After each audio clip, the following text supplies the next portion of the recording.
आप भजन गाते हो, आप कीर्तन गाते हो, आप किसी की बनाई रचनाएं गाते हो, वो सब सामान्य है। पर जब आप किसी भक्त की स्तुति गाते हो, जहां गजेंद्र ने स्तुति गाई, जहां कुंती ने स्तुति गाई, भीष्म पितामह ने स्तुति गाई, शिव महिम्न स्तोत्र का पाठ करते हो, रुद्राष्टाध्याय का पाठ करते हो, रुद्राष्टकम का पाठ करते हो। एक मुझे बहुत प्रिय है निर्वाण अष्टकम। चिदानंद रूप शिवोहम शिवोहम, चिदानंद रूप शिवोहम शिवो। तो स्तुतियां क्या हैं? ये ऑर्गेनिक फार्मिंग से निकले हुए बीज हैं। इनका सेवन करने से बुद्धि, मन और विचार और व्यवहार सब बहुत शुद्ध रहता है। कई बार आजकल जो भजन गाए जाते हैं, आजकल के जो बहुत तेज म्यूजिक पर जो गाया जाता है, इस तरीके का भाव जो आजकल के लोगों ने बनाया है, वो कहीं ना कहीं वो किसी ना किसी रूप में कई बार आपके मन, बुद्धि, विचारों को शुद्ध नहीं कर पाते। कहीं ना कहीं मिलावट होती है। कि भजन की कोई निंदा नहीं है, पर पुरातन प्राचीन लिखे गई जो ये सारी स्तुतियां, ये सब ऑर्गेनिक है। जब आप इसका सेवन करते हैं, जब आप इसका गायन करते हैं, इसका निरंतर पाठ करते हैं, निरंतर ऑर्गेनिक रहने वाले को ना शुगर होती है, ना डायबिटीज होती है, ना उसको कोलेस्ट्रॉल होता है। ठीक वैसे ही ऑर्गेनिक जो स्तुतियां हैं, उनका पाठ करने वाले व्यक्ति को काम, क्रोध, लोभ, मोह, ईर्ष्या, द्वेष, अभिनिवेश, अहंता, ममता, चिंता आदि आदि ये जो दोष हैं, ये कम स्पर्श कर पाते। इसलिए एक ऑर्गेनिक स्तुति तो किया कीजिए कोई भी। गजेंद्र मोक्ष, जहां पर सबको कथा पता है, गजेंद्र का पैर ग्राह ने पकड़ लिया। गजेंद्र ने थोड़ी देर तो सोचा कि जब इसको पता चलेगा ना कि मैं कौन हूं, तो हाथ जोड़े फिरेगा, अरे मैं त्रिकूट पर्वत का राजा गजेंद्र, इसने मेरा पांव पकड़ लिया, जल का जीव, कोई बात नहीं, थोड़ी देर पकड़ के रहने दो। लेकिन थोड़ी देर की जगह वो और ज्यादा बलशाली होता चला गया। 3 दिन हो गए और गजेंद्र बाहर नहीं आ पाए। पत्नी चली गई, बच्चे सब छोड़ छोड़ करके चले गए। गजेंद्र को वास्तविकता पता चलने लग गई, संसार में जिनके लिए मैंने सब कुछ किया, आज मेरी विषम परिस्थिति आई तो सब छोड़ के चले गए मुझे, यहां कोई नहीं है अपना। तो गजेंद्र जो था वो अपने पूर्व जन्म में इंद्रद्युम्न नाम का एक राजा था। बहुत ध्यान से सुनिए, इंद्रद्युम्न नाम का राजा था, और उस राजा के भेष में उसने अपने ठाकुर जी के लिए इस स्तुति को बनाया था, गजेंद्र मोक्ष स्तुति को। लेकिन उनसे एक अपराध बना, जिसके कारण उनको पुनर्जन्म में गजेंद्र एक जानवर बनना पड़ा। वो अपराध क्या था? अपने ठाकुर जी की सेवा कर रहे थे और तभी किसी संत का आगमन हुआ।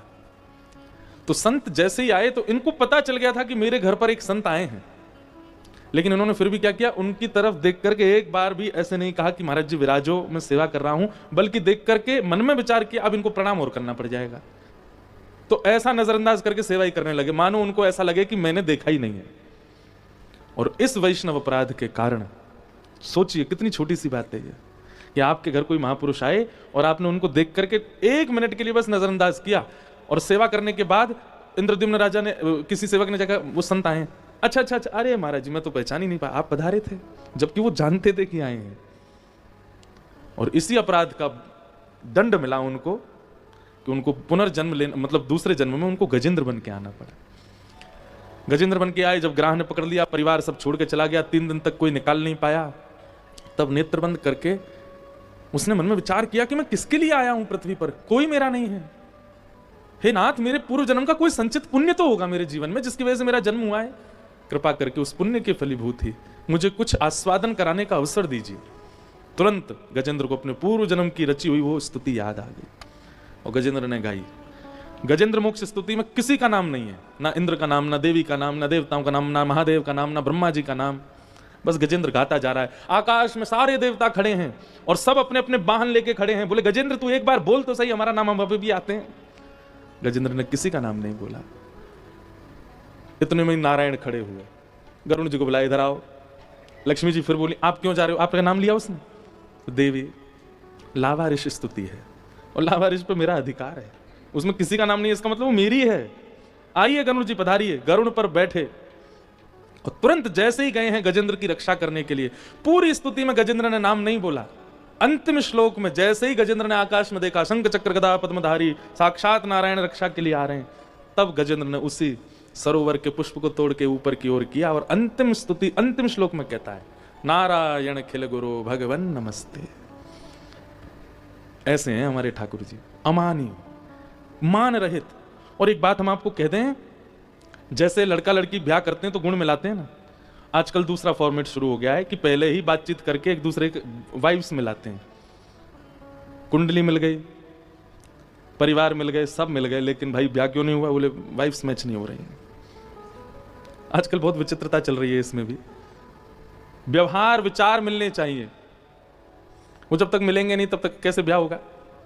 ठीक वैसे ही ठाकुर जी भी वाइब्स मैच करवाते हैं, जिससे ठाकुर जी को लगता है कि हाँ हमारे गुण मिल रहे हैं भैया, ये हमारी तरह अमानी ही है। ठाकुर जी उसी से ही मिलते हैं।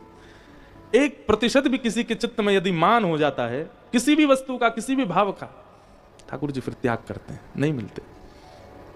इसलिए अमानी रहिए। हम लोगों के अंदर एक बहुत बड़ा दोष है, दोष तो बहुत सारे हैं, उनमें एक दोष यह भी है, क्रेडिट लेना चाहते हैं हम। हमको लगता है कि मैंने ये किया, इसका मुझे कोई श्रेय क्यों नहीं दिया गया, मुझे दीजिए। कथा में बहुत सीमित लोग हैं, पर कुछ लोगों को यहां आ रहे हैं जो जानते हैं या जिनका फोन आ जाता है, उनको बता देते हैं कि आप लोग आइए।